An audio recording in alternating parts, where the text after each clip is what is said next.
It's a big news week, isn't it? You've got the election happening, you've got the budget happening. There's lots of stuff happening in the news, but the big story for me, the one I can't get out of my head, is Helen Mirren talking about Kurt Cobain.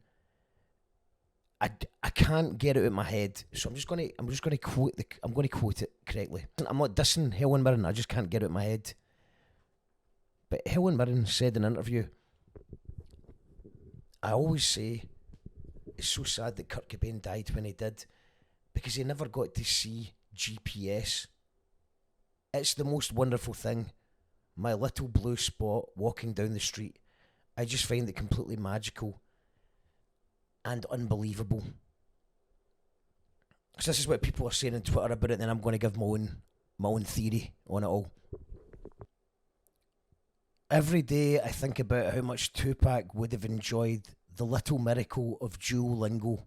Just a little owl teaching you words every day.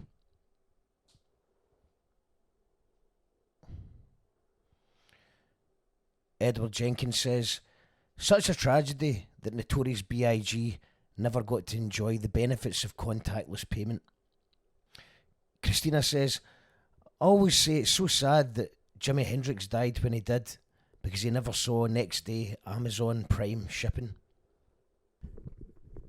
I read it, I shared it, I tried to move on with my life, but I don't think I can. I can't stop thinking about it. You know, she's actually talking about the Kurt Cobain, Nirvana, the legend, Nirvana legend who made some of the greatest records in the history of rock and roll and inspired a global movement. The man who sadly died due to a gunshot wound, the autopsy says was self-inflicted, but rumours persist to this day that there was foul play. When I think of Kurt, I think of stuff like that.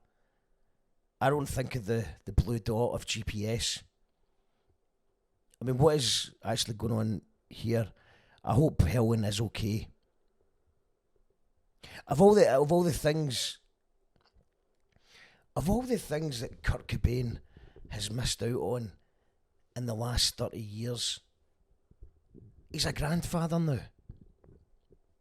His daughter married Tony Hawk's son. He'd probably be interested in what happened to Dave Grohl and the Foo Fighters. I think there's just other things that he'd be more interested in, of all the things. It's like saying if Elvis Presley was to come back from the dead, I'd order him an Uber. He'd like that. I'd show him how the Uber Eats app works, and then I'd order him a pizza from Domino's. I mean, to be honest, Elvis probably would love that. So that's maybe a bad example because he'd probably love that. But what evidence do we have to support that Kurt would even entertain GPS? Did she meet him at a 24-hour garage in the 90s one night and he was just rustling a map next to the pot of noodles, looking flustered, just belted it? There must be an easier way to tour without having to rely on maps. But there doesn't seem to be any evidence that Helen Mirren met Kurt Cobain at a 24-hour garage. There seems to be no context to this at all. I mean, just think of all the things that's happened in the last 30 years. What about lockdowns? Was Helen Mirren walking about Tesco with a mask on thinking, I wonder what Michael Jackson would make of all of this? I mean, that's another bad example, because we all know that Jackson loved a mask. He'd have been into all of that. So what is the context for the thought?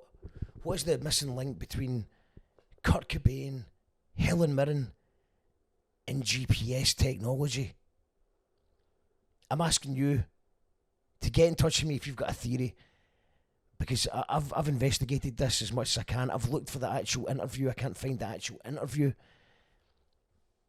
I just want to get the bottom of it just so I can get on with my life, man. I can't stop thinking about it. Now, this is the bit where most people would say, like, subscribe, and join my Patreon at patreon.com/YouCallThatRadio.